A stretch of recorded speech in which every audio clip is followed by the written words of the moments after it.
2014 বিশ্বকাপের পর Sergio Romero ছন্দ হারালে গোলরক্ষকদের ফর্ম নিয়ে বেশ ঝামেলা পোহাতে হয়েছে আর্জেন্টিনাকে। 2018 বিশ্বকাপে ভরাডুবির জন্য অনেকাংশে গোলরক্ষকরাই দায়ী। এ সময়ে অনেক গোলরক্ষক এসেছেন, কিন্তু পরিস্থিতি পাল্টেছে এমিলিয়ানো মার্টিনেজের আগমনের পর। কাতার বিশ্বকাপ জেতায় অনেক বড় অবদান তার। চলতি কোপাতেও এই 31 বছর বয়সে দেখাচ্ছেন অমানবিক পারফরম্যান্স। কাতার বিশ্বকাপে ওপেন প্লেতে মার্টিনেজের পারফরম্যান্স ছিল ঐশ্বরিক।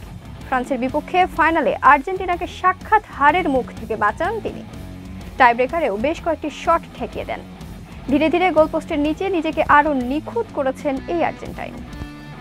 মার্টিনেজকে এখন বলা হয় পেনাল্টি মনস্টার। পেনাল্টিতে গোলপোস্টের নিচে এই মুহূর্তে তার চেয়ে ভালো কেউ আছেন কিনা তা ভাবার বিষয়। এই কোপা আমেরিকাও তার নৈপুণ্য প্রদর্শন চলছে। কোয়ার্টার ফাইনালে ইকুয়েডরের বিপক্ষে 2টি সেভ করে দলকে সেমিফাইনালে তোলেন তিনি। এমন একজনের প্রশংসা না করে পারা যায়? চতুর্দিকে মার্টিনেজের প্রশংসা চলছে। সতীর্থ ম্যাক অ্যালিস্টার যেন এক কাঠি সরেস।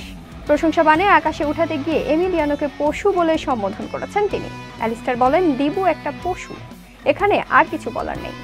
অনেকদিন ধরেই দেখাচ্ছে নৈপুণ্য, মাঠ ও মাঠের বাইরে দারুণ একটা চরিত্র। মার্টিনেজ শুধু পেনাল্টিতে নন, গোলপোস্টের নিচেও নির্ভরযোগ্য এক নাম। সেটা নিশ্চয়ই আর্জেন্টিনার জন্য বড় স্বস্তির জায়গা। অ্যালিস্টারও বলেন, আমরা স্বস্তিতে থাকি, এটা খুব গুরুত্বপূর্ণ।